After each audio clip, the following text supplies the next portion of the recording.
Assalamualaikum warahmatullahi wabarakatuh. A'udzubillahi minasyaitonirrajim. Bismillahirrahmanirrahim. Alhamdulillahilladzi hadana li hada wa ma kunna linahtadiya laula an hadanallah. Asyhadu an la ilaha illallah wahdahu la syarikalah wa asyhadu anna Muhammadan abduhu wa rasuluhu la nabiyya ba'dah. A'udzubillahi minasyaitonirrajim. Bismillahirrahmanirrahim. Ya ayyuhalladzina amanu wabtaghu ilaihil wasilah wajahidu fi sabilihi la'allakum tuflihun. Amma ba'd. Para salikin jamaah rahimakumullah, mari kita bersyukur alhamdulillahirabbil alamin ala kulli halin wa nikmatin, dan senantiasa berselawat Allahumma shalli ala sayyidina Muhammad wa ala alihi wa ashabihi. Para salikin, kolega, sahabat, dan Bapak Ibu sekalian, kita masih meneruskan terhadap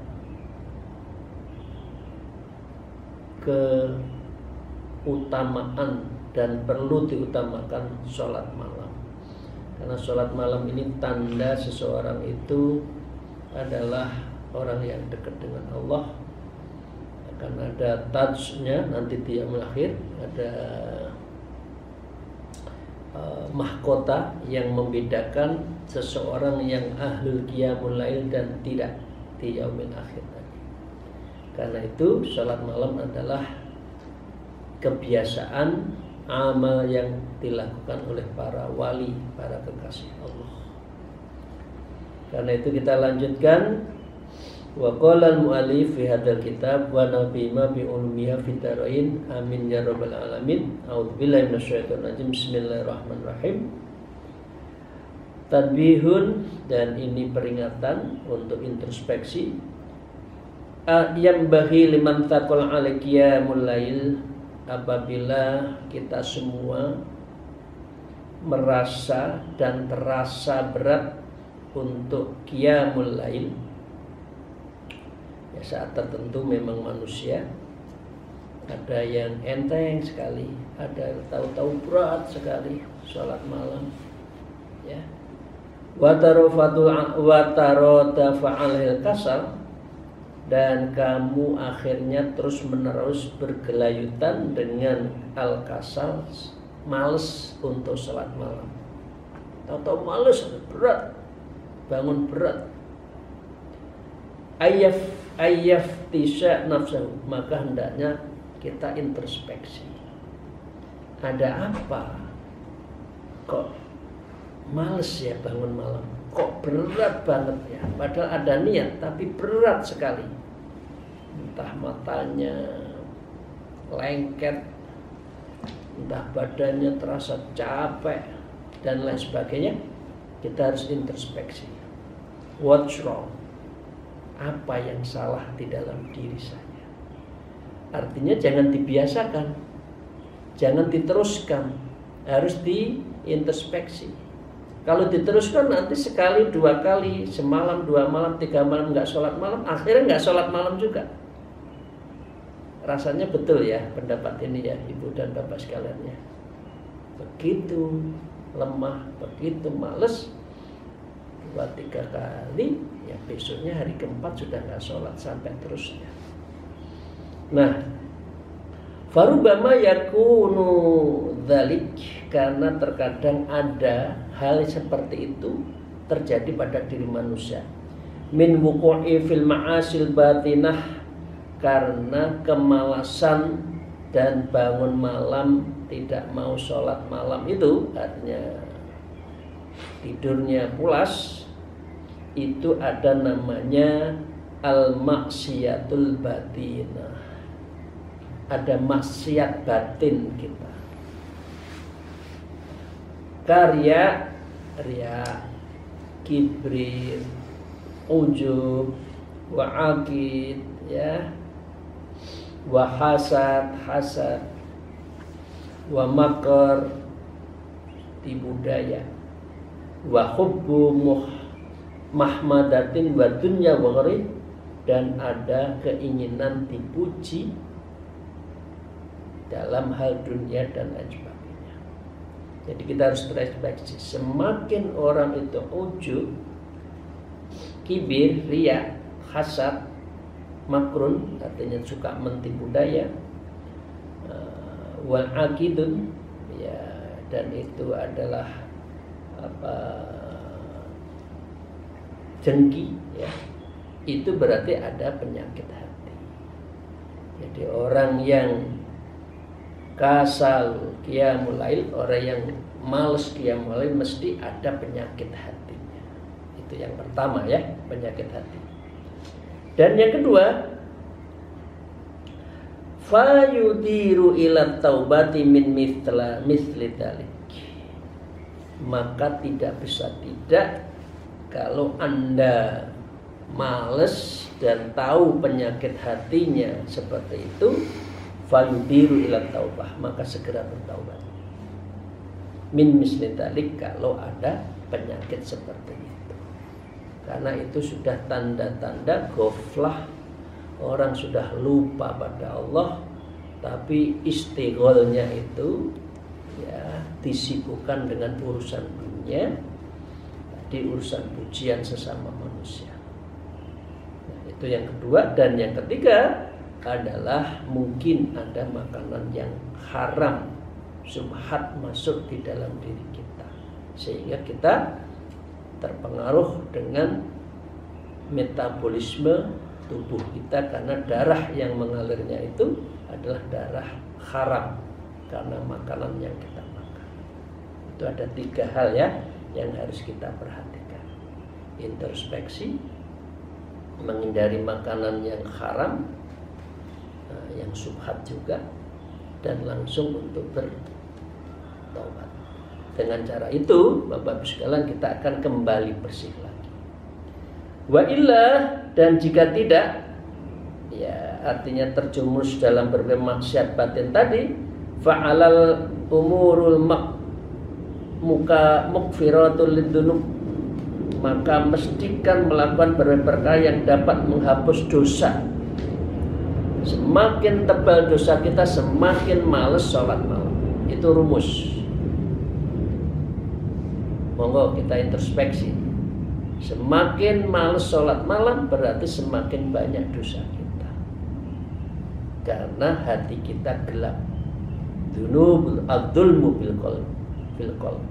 Hati kita itu gelap, tidak ada penerang, sehingga diajak sholat malam berat dan harus tidur. Enak, AC-nya 16 lagi, sehingga semakin pagi semakin asik tidur. Jadi begitu, ya, Bapak sekalian, dihapus dosa. Fa inna dzunuba idza kafarta an abdi, ya, karena sesungguhnya dosa apabila telah terhapus diri dari seorang hamba, faqad tahurat datuhu, maka bersih lagi hati kita, enteng lagi sholat malam, dan menjadi lazzatul qiyamul lail, lezatnya ibadah di sholat malam itu. Wa ma baqilaha mamani'a, maka sungguh tidak ada yang tersisa dari pribadinya yang dosa tadi, terhapus, sudah dihapus karena makanannya, karena taubatnya tadi. Minal wuqufi baina yadi rabbiha, sehingga dirinya itu tidak terhalang lagi berhadapan dengan Allah, antara dirinya dengan Allah. Fi tilkal mamakis syarifah, itu adalah sebuah parade, perayaan, kemuliaan yang disebar oleh Allah di waktu sepertiga malam, ya, kira-kira jam 3 sampai subuh. Itulah namanya mawaqibus syarifah, perayaan kemuliaan Allah. Kira-kira bukan apa, ya, obral, ya, Allah mengobral kemuliaan itu di jam-jam itu. Illa adal kismah, selain hanya Selain itu, maka tidak ada bagian bagi seseorang. Tidur jelenter semakin tidak dapat kemuliaan dari Allah. Jadi dengan demikian kita harus lihat, kalau kita males, jangan-jangan makanan kita, jangan-jangan kita banyak dosa. Nah, kita harus introspeksi. Kalau sudah ketemu, maka segeralah bertobat. Satu cerita, wa kana Sayyidi Afdaluddin rahimahullah ta'ala wa nafa'ana bi barakatihi, dan diceritakan oleh Syekh Afdaluddin, semoga Allah memberikan rahmatnya, manfaatnya dan keberkahannya. Beliau mengatakan, idza wajada fi qalbi syai'an, apabila terasa di dalam hati beliau sesuatu, min amradhi batinah, dari penyakit batinah tadi, ya tadi disebutkan maksiatul batinah, ya, yatruka qiyamul lail, maka belum meninggalkan, maka beliau berarti meninggalkan sholat malam. Hatinya itu sudah begitu tidak sholat malam, begitulah penyakit batin kita, itu maksiatul batin. Sehingga dengan demikian, wa yaqulu, Syekh Afdaluddin mengatakan, astahi an akifa bidatil mutalattikhatu bil qadar. Aku malu berdiri dengan pribadiku yang berlumur dengan kotoran, baina asfiya'illah ta'ala, di tengah orang-orang yang suci karena Allah. Nyesel, tidak sholat semalam saja nyesel. Dia merasa dosa, merasa berlumuran kotoran, padahal di tengah mereka, di tengah para wali itu beliau suci-suci. Ya, saya kok teledor ya sehari 2 hari. Bapak sekalian, kita introspeksi ya, termasuk saya panjenengan. Teledornya banyak atau tidak? Sholat malam itu loh, teledornya banyak atau tidak? Jangan-jangan terlalu asik kerja di laut, ya lagi melaut, ngelateni lupa di kapal pelni, katakan tidak sholat malam, ya. Sore kerja jagongan sampai jam 1 turu, enggak sholat malam. Piye to iki? Masa sholat malam dikalahno karo jagongan, gitu loh. Sholat malam kok dikalahkan karo rapat organisasi, piye sih? Organisasi cukup jam 9 selesai, ya setengah 10 lah tidur, biar bisa sholat malam, gitu loh. Jadi utamakan sholat malam. Insya Allah ya Bapak Ibu sekalian ya, kita jaga sholat malam kita. Wa kana ba'dhum, dan sebagian ulama juga mengatakan, idza nama, apabila dia tidur, anin huduril mawaqibillahi, dan menghindari diri daripada ketuhanan, ya, fil laili minal layali, dari suatu malam ke malam, fayaqulu, maka dia berkata, jadi ini satu cerita ulama-ulama wali juga gitu. Kalau tertidur itu nyesalnya bukan main. Lupa tidak sholat malam itu nyeselnya bukan main.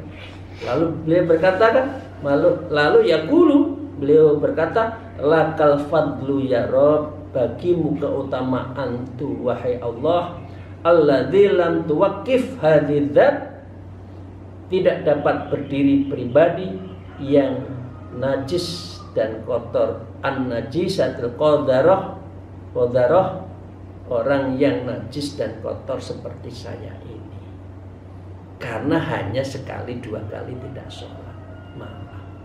Panjenengan kita sering tidak sholat malam. Lek sholat malam hanya lek ana perlune. Kalau ada perlunya baru sholat malam, sholat hajat. Betul ya?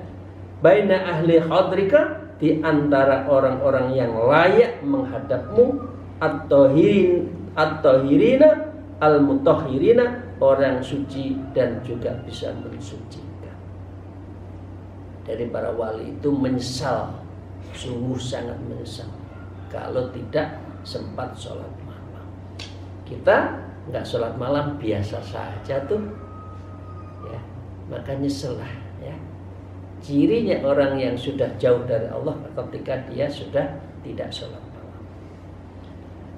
Wa qultu, dan berucap Syekh Abdul Wahab Asy-Syarani dalam kitab Minahus Saniyah ini, wa hadza wa in kana fihi, ya, beliau mengatakan ucapan ini meskipun tidak terhadap kebaikan, kana fihi khairan, kebaikan, kathiran min jihati hadmin nafs, yang berlimpah dari sisi penaklukan hawa nafsu, fayambahi lil abdu, namun semestinya bagi seorang hamba, ayyandama wa yahzan, hendaknya ia menyesal dan bersedih.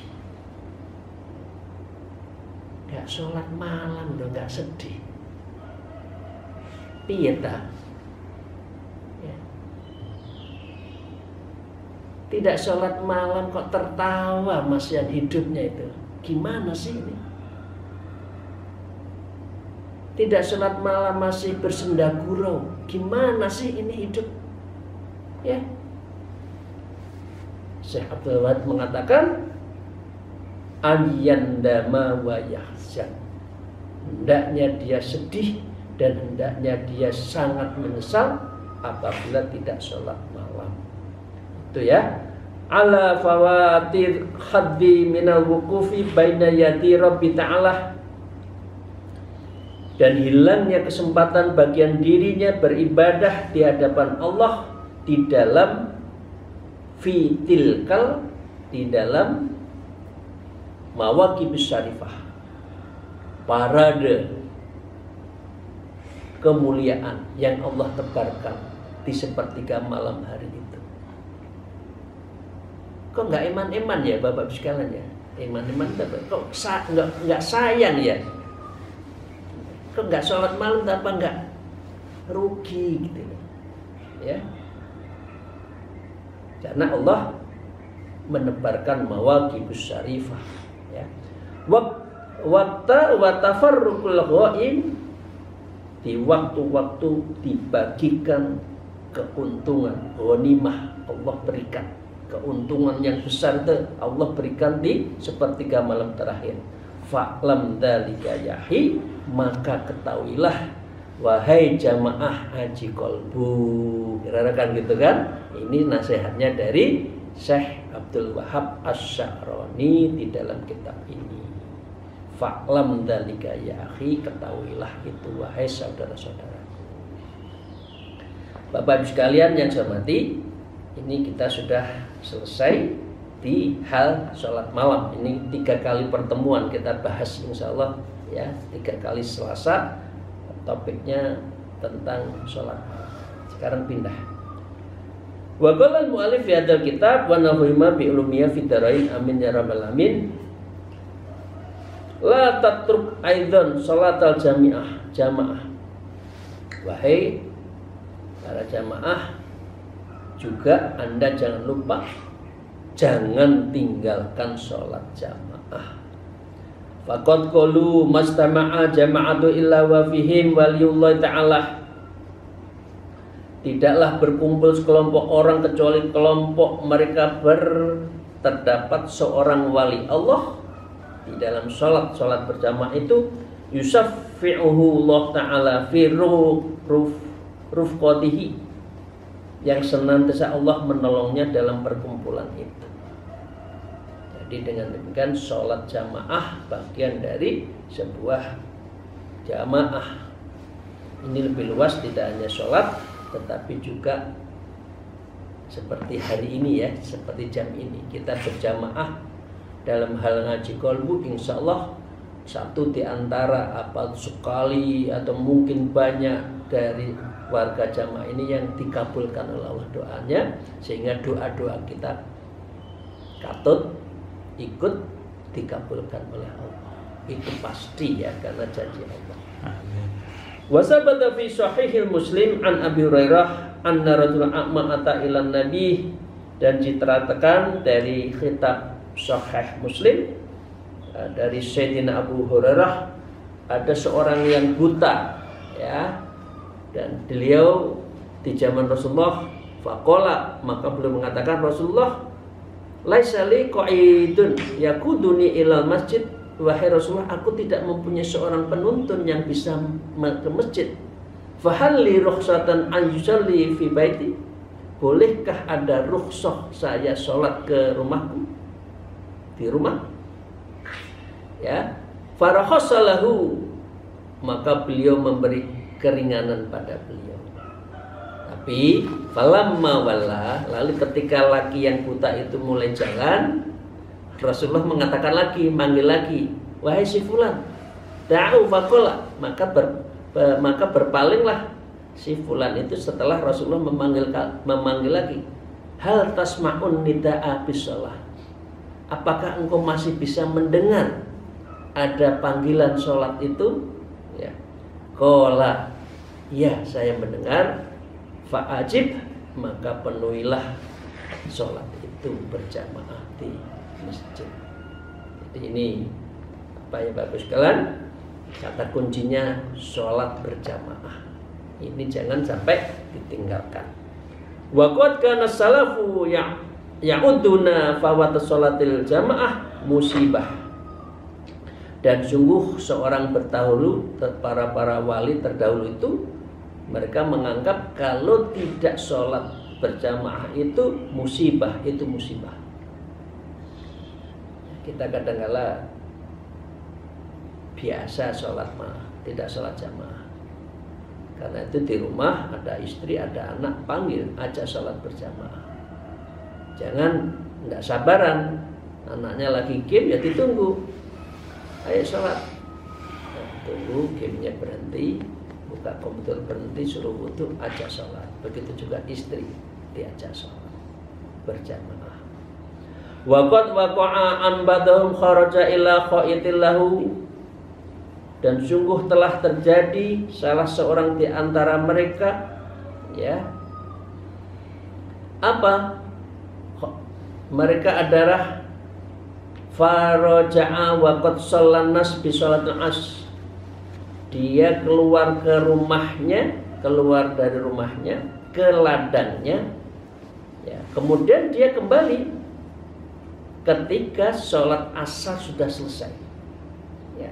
Faqala, maka dia mengatakan, innalillah, sesungguhnya kami milik Allah.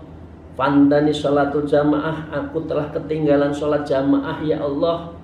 Ashadukum ala an khotiati, maka saksikanlah apa yang saya perbuat tadi. Karena di kebun kormanya itu, lagi di sawahnya itu, beliau mengatakan alal masakin sodakoh, hasilnya akan saya sedekahkan kepada orang miskin, karena saya lupa untuk sholat jamaah.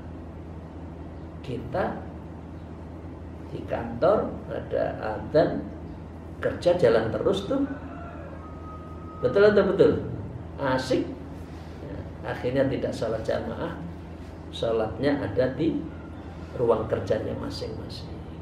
Ya, ini ada zaman dulu itu para wali mengatakan itu, kalau lagi sholat jamaahnya teledor, dia sedang kerja, maka hasilnya, keuntungannya, labanya, ya, kelebihannya udah disedekahkan sebagai kafarat dari pengganti dari tidak sholat jamaah tadi.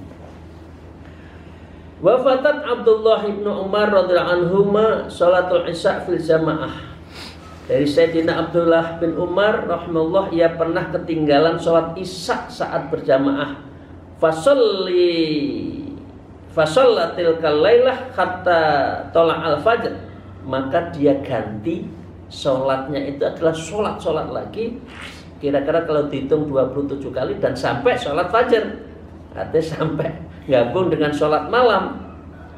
Jabron 5 fatahu min sholatil isya fil jamaah, sebagai tambalan yang dia luput dalam sholat isya berjamaah tadi. Wa an Ubaidillah ibnu Umar Qawariri rahimahullah ta'ala, Syekh Abdullah bin Umar Al-Qawari rahimahullah juga mengatakan, lam takun tafutani sholatun fil jamaah fanazala bi daifun, belum pernah terluput olehku sholat secara berjamaah, lalu pernah singgah seorang ada tamu. ini waktunya sholat maghrib bertamu, waktunya sholat isya bertamu. Nah, kadang-kadang kita itu ya harus tahu diri ya kalau bertamu ya, waktunya sholat atau tidak. Ya, tapi sholat kan, tamu kan tetap dihormati. Fasawalat bisa babi ala sholat isya fil masjid, sehingga Abdullah bin Umar tadi tidak sempat sholat ke mana? Ke masjid jamaah karena nerima tamu. Fakharajat utlubul masjid li usalli fihi ma'an nas. Maka dia keliling mencari masjid. Mana ada masjid yang di situ bisa diajak fihi ma'an nas sholat berjamaah lagi. Fa idzal masajid kullaha qad shalla ahluha wa khuliqat. Namun ternyata masjid-masjidnya sudah sholat semua, ya, wa ghuliqat, dan sudah dikunci. Farajatu ila baiti, maka Syekh Abdullah bin Umar tadi, Syekh Ubaidillah bin Umar tadi pulang ke rumah. Wa anna hazinun, maka dia nyesel, sedih, ala fawati sholat jamaah, karena tertinggallah sholat jamaah tadi. Fakultu waroda bil hadis, karena dia ingat inna sholatal jamaah tazidu an sholatil fardhi sab'an wa ishrin. Sesungguhnya sholat berjamaah itu melebihi atas sholat sendiri itu 27 kali lipat. Nah, Syekh Abdullah Umar nggak kehilangan akal. Aku kehilangan 27. Waduh, fasol ta'isa sab'a asrina maratan thumma tumtu. Maka dia sholat isya 27 kali, kemudian tidur. Kalau kita kira-kira enggak ya Bu ya, Bapak ya. Yang penting sholat isya, walaupun tidak jamaah. Kalau beliau Syekh Abdullah Ubaidillah bin Umar tidak. Beliau sholat sendiri 27 kali dan tidur. Tapi di dalam tidurnya tadi, fara'aita fil manam, dia bermimpi ala farasi ma'a qaumin ala khailin. Kemudian ada serombongan naik kuda ala khailin, yang kudanya terbaik, wahum amami, dan kuda-kuda itu di depannya dari Syekh Abdullah Ubaidillah bin Umar tadi. Wa anna arkhudhu farasil khilfahum, maka dihelalah kudanya itu untuk menututi, untuk mengejar, ya. Fala ulqikahum, namun tetap tidak mampu mengejarnya. Faltafata ila wahidun min waqala, maka seorang dari mereka mengatakan, menoleh, waqala ta'abu farsaka falasta tuhikuna, kau buat letih pun kudamu itu, kamu kejar terus pun saya, namun engkau tidak akan bisa menyusul kamu, ya. Fakultu walima yahi, lalu ia berkata, karena apa wahai saudaraku, kau aku tidak bisa nerima? Qala li anna shalaina isya fil jamaah wa anta shalaita wahdaka. Saya bersolat jamaah isya sedangkan kamu sholat sendiri, meskipun sholatnya isya 27 kali, tapi tetap tidak bisa ngejar kefadilahnya, keutamaan orang yang sholat jamaah. Fastaiqadta wa anna mahmumun khazinun, lalu aku terbangun dan aku merasa gundah dan sedih sekali. Demikian Bapak sekalian, ini beberapa dari keutamaan sholat berjamaah, dan itu adalah 27 kali lipat daripada sholat sendiri. Monggo yang biasa belum sholat jamaah, kita jamaah, minimal sholat jamaah bersama keluarga. Bangunin, berhenti dulu, ya, lihat TV-nya, ya, sholat. Dengan cara itulah kita bisa mendapatkan 27 kali lipat ketika dibandingkan dengan sholat sendiri. Demikian, terima kasih. Semoga ini menjadi tanbih, peringatan buat kita semua, sehingga kita satu rajin sholat malam, syukur-syukur tidak meninggalkan sholat malam. Yang kedua tetap sholat berjamaah. Kalam alaikum wallahul muwaffiq ila aqwamit thoriq. Assalamualaikum warahmatullahi wabarakatuh.